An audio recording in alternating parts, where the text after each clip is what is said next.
बच्चों, मैं सुनील मैम आपका अपनी क्लास में स्वागत करती हूँ। तो चलिए बच्चों, आगे हम पढ़ते हैं। पिछली क्लास में आपने देखा 6 पद आप पढ़ लिए थे और तुलसीदास के रामचरितमानस की जो पंक्ति आपके सिलेबस में दी गई है अयोध्या कांड से, उसमें आगे हम लोग पढ़ते हैं। आगे कहा तुलसीदास जी ने, अश कहि कुटिल भई उठ ठाड़ी, मानो रोष तरंगिनी बाढ़ी, पाप प्रहार प्रकट भई सोई, भरी क्रोध जल जाए न जोई, दो बरकूल कठिन हठ धारा, भंवर कुबरी बचन प्रचारा, ढाहत भूप रूप तरमूला, चली विपत वारिध अनुकूला, लख नरेश बात फुरी साची, तिये मीचु सिर पर नाची, गही पद बिनय कीन बैठारी, जन दिन कर कुल हो ही कुठारी। आगे पढ़ते हैं हम लोग। आगे मांग माथ उठे दे तो ही, राम बिरह जनि मारस मोही, राखो राम कहूँ जहि तो ही भांति, नाहित तरही जन्म भर छाती। आगे कहा, देखिए आइए इसके भावार्थ को हम लोग समझते हैं। जैसा कि संदर्भ अपूर्ववत है, आप जान ही रहे हैं कि संदर्भ में आप क्या लिखेंगे कि प्रस्तुत पंक्तियाँ रामचरितमानस के अयोध्या कांड से अवतरित हैं और इसके रचयिता गोस्वामी तुलसीदास जी हैं। और प्रस्तुत पंक्तियों में दशरथ जी के द्वारा जब वचन कहे गए माता कैकेयी तो क्रोध में भरी हैं और तुलसीदास जी वही उनके क्रोध को व्याख्यायित कर रहे हैं। तो आइए हम लोग देखते हैं। कहा, अस कहि कुटिल भई उठ ठारी, मानो रोष तरंगिनी बाड़ी।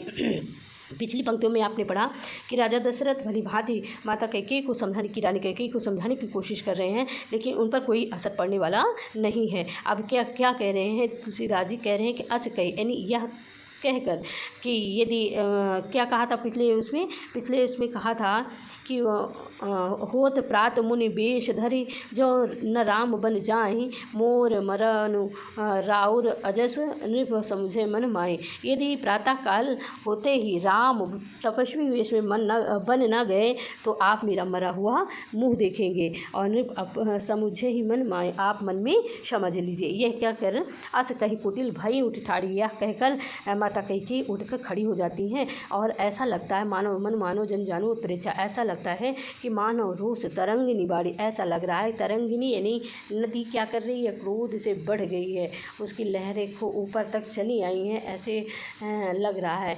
पाप प्रहार प्रकट भई सोई, भरी क्रोध जल जाए न कोई। पाप रूपी जो पहाड़ है वो प्रकट हो गया है, दिखाई देने लगा है। और भरी क्रोध जल, और जो नदी है उसका जो जल है कैसा जल है, क्रोध रूपी जल है, जो माता कैकेयी में है। माता कैकेयी नदी है समझो, और उनमें क्या है, क्रोध रूपी जल भरा हुआ है। दो बर कूल कठिन हठ धारा, दोनों बर यानी जो दो किनारे हैं, जो दो बर मांगा है माता कैकेयी ने, दो बर यानी दो बर, एक तो भरत को राज्याभिषेक और दूसरा राम को वनवास। ये दोनों बर कूल मीन्स नदी की, कूल मीन्स किनारा, कठिन हठ धारा, ये नदी के दो किनारों की भांति है जो कभी भी शायद एक नहीं हो सकते, संभव नहीं है, उसी भांति है। कहा, भंवर कुबरी बचन प्रचारा, ऊपर से जो नदी है वो बाढ़ में है, रोष में है और दो बर किनारों के समान है। ऊपर से जो कुबरी है वो भंवर है, जैसे होता नहीं बहुत ज़्यादा नदी का जल इधर आ रहा है ना उधर, बल्कि बीच में क्या कर रहा है, वो गोल गोल करके घूम रहा है, उसको भंवर कहते हैं। और नदी जब बहती है तो उसमें बाढ़ नहीं आता, लेकिन जब भंवर आ जाती है, भंवर बनने लगता है, उसमें बाढ़ आ जाती है। कहा, ढाहत भूप रूप तरमूला, और क्या गिरा रही है अपनी रोष, जो नदी रोष में आ गई है अपने क्रोध रूपी जल से। ढाहत मीन्स गिराना और भूप या गिराना या नाश करना, विनाश करना। भूप रूप तरमूला, भूप मीन्स होता है राजा नरेश यानी राजा दशरथ रूपी तर को, मूल मीन्स तरमूला यानी जड़ से उखाड़ने का प्रयास कर रही है, उखाड़ रही है। चली विपत वारिध अनुकूला, और ऐसा लग रहा है कि विपत रूपी जो नदी है वह अनुकूल बह रही है। लखी नरेश बात फुर साँची। अब राजा दशरथ माता कैकेयी को देख कर कह रहे हैं कि ऐसा लगता है कि बात सही है। ती में स्त्री मीचु शीस पर नाची, ऐसा लग रहा है कि मृत्यु स्त्री के रूप में मेरे सिर पर नाच रही है। और किस स्त्री की, माता कैकेयी रानी कैकेयी के स्त्री के रूप में अमृत मेरे सिर पर नाच रही। गही पद विनय कीन बैठारी जन दिनकर कुल होहि कुठारी। अभी भी राजा दशरथ माता कैकेयी को समझा रहे हैं कि गही पद विनय, गही मीन्स उनके पैरों को गही पद उनके पैरों को पकड़कर और विनय कीन बैठारी और बैठने के लिए विनय किया, विनय पूर्वक बैठा। जन दिनकर कुल होहि कुठारी यानी सूर्य वंश, दिनकर मीन्स सूर्य वंश, जन मीन्स ना बनो, नहीं सूर्य वंश की कुल्हाड़ी मत बनिए, आप सूर्य वंश को विनाश करने का कार्य आप मत करिए। कौन कह रहा है? राजा दशरथ कह रहे हैं। किसे? कैकेयी जी से कह रहे हैं। आइए आगे देखते हैं हम लोग। आगे कहा कि मांग माथ अवहि देहु तो ही राम विराह जन मार सिमोही। राजा दशरथ करें कि यदि मेरी आप मस्तक को मांगे, मेरे सिर को मांगे तो मैं तुरंत दे दूंगा, लेकिन आप मेरे राम की विराह में मुझे मत मारिए। कहा राखो राम कहू जेहि तहि भांति नाही त जरहि जन्म भर छाती, यानी राम को आप वन मत भेजिए। पहला वचन तो भरत को राज्याभिषेक होगा, लेकिन दूसरा वचन राम को वनवास मत भेजिए, आप रख लीजिए, यहीं कहीं किसी कोने में पड़े रहेंगे, नहीं तो आप जन्म भर क्या करेंगी? ना ही तो जरहि जन्म भर छाती, जन्म भर आप पश्चाताप की अग्नि में जलती रहेंगी। कहा देख व्याधि असाध नृप परहु धरनि धुनि माथ कहत राम आरत वचन राम राम रघुनाथ।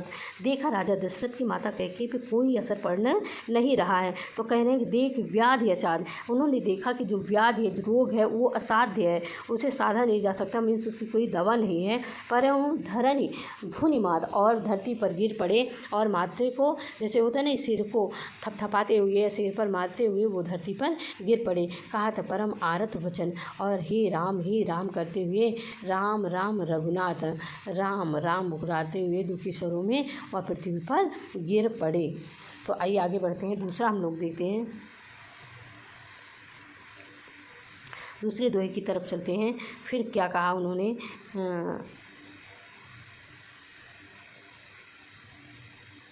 आगे कहा व्याकुल राव शिथिल सब गाता करिन कल्पतरु मनहु निपाता कंठ सूख मुख आओ न बानी जन पीठिनु दीन बिनु पानी पुनि कह कटु कठोर कैकेयी मनहु घाय महु माहुर देई जो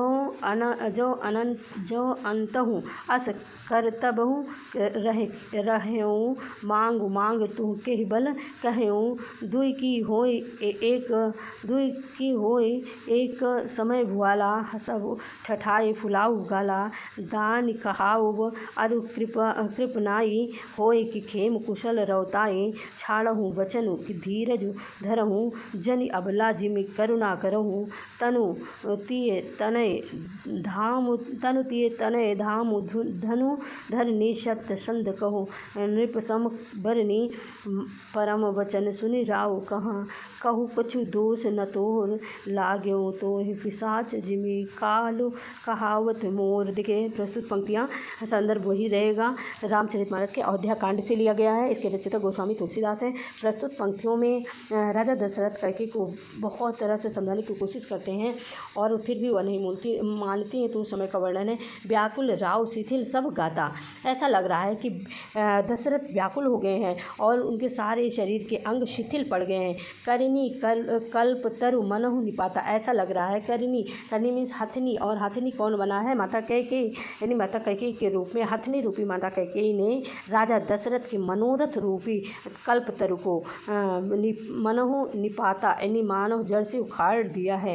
कंठ सूख मुख आओ न बानी, ऐसा लग रहा है कंठ सूख गया है और मुख से कोई वचन नहीं निकल रहा है। तनु पीठी सु दीन बिनु पानी, ऐसा लग रहा है तनु मीन शरीर क्या मछली की बात हो गया है कि दीन बिनु पानी, ऐसा लग रहा है जैसे मछली बिना पानी की रहती है, वैसे राजा दशरथ का शरीर आज बिना राम के हो जाएगा।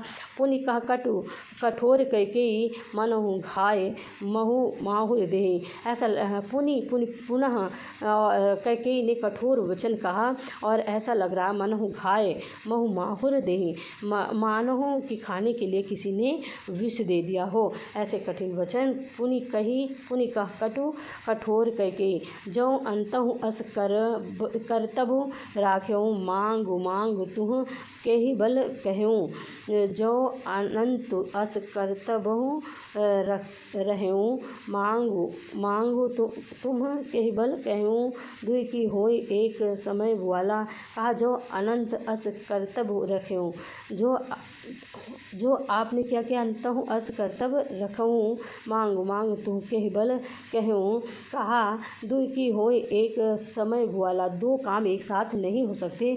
हसब ठठाई फुलाऊ गला कि आप प्रसन्न भी रहिए और हंसिए और दूसरी तरफ नाराज़ होकर दुखी रहिए, ये दोनों इस काम एक साथ नहीं हो सकते। दान कहाऊ अरु कृपनाई होय कि खेम कुशल रवताई, यानी जिस प्रकार दान देना। अब देखा दान कहाऊ दानी कहलाना और कंजूस बने रहना दोनों एक साथ नहीं हो सकता।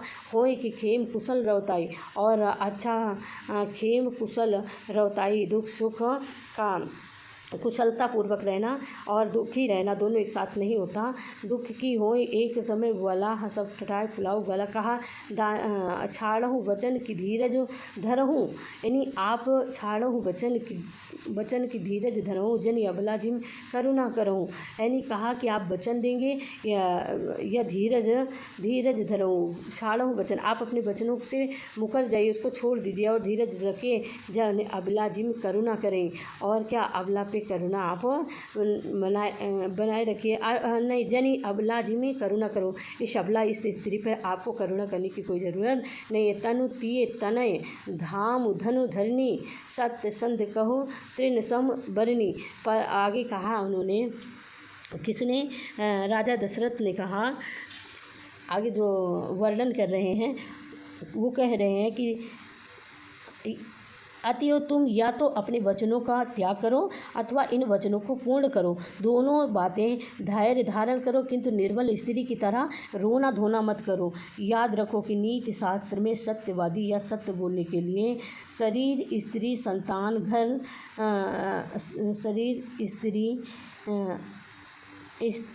स्त्री संतान घर धन और भूमि राज्य आदि सभी सांसारिक और मोह उत्पन्न करने वाली वस्तुएं तिनके के समान नगण्य होती है। किसके समान होती हैं? तिनके के समान नगण्य होती है। सत्य संध कहूँ तृण सम बरनी, यानी तिन के समान नगण्य होती है। तनु शरीर, तिये स्त्री, तनय मैंने पुत्र, धाम मीन्स धाम घर, धन मीन्स धन, धरनी पृथ्वी, सत्य संध कहु तृण सम, यह सब क्या है? एक तिनके के समान हो जाती है। कहा हम परम वचन सुनि राव कहाँ कहु कछ दोष न तोर लाग्यो तो पिशाच जिम कालु कहावत मोर। कहा किसने? राजा दशरथ ने। किसमें? परम वचन सुनी, उनके माता का एक एक वचनों को सुन के कहा कि आपका इसमें कहु कछ दोष न तोर, तुम्हारा कोई दोष नहीं है। लाग्यो तो पिशाच जिम, ऐसा लग रहा है कि तुम्हारे ऊपर पिशाच की सवारी हो गई, पिशाच लग गया है। कालु कहावत मोर, और जो पिशाच लगा है वह मेरी जान मेरा प्राण लेकर मानेगा, इसलिए काल के भांति है। तो बच्चों अगली क्लास में हम पुनः मिलेंगे आपको।